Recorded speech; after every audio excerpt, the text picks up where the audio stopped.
Guyana's development hinges on the pillar of technology, which is one of the drivers of the Green State Development Strategy, which when adopted will become the national development blueprint for a green, inclusive and prosperous Guyana. More in this report. The inaugural GTT Innovate Summit was officially launched on Saturday at the Marriott Hotel. Minister of Business Dominic Gaskin said all industries can benefit in a number of ways from technology's usage. The Green State Development Strategy GSDS 2030 vision of becoming a fully green state will not be automatically achieved, the minister noted, but requires a course of action which is largely dependent on the inclusion of technology. Technology will play a significant role.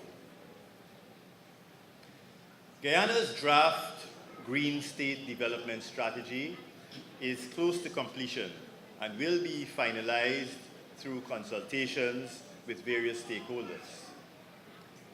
It is expected that once adopted, it will become a blueprint for national development. Its 2030 vision for a green, inclusive, and prosperous Guyana is not something that is automatically achieved once we get to 2030.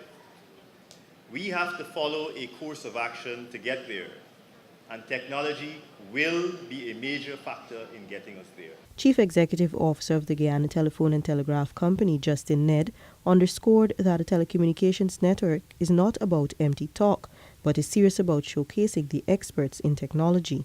But ultimately, it is left up to us and our children and our children's children to really make a difference. So this really is about getting the children involved, opening their minds, and giving them a place that they can form thoughts of their own.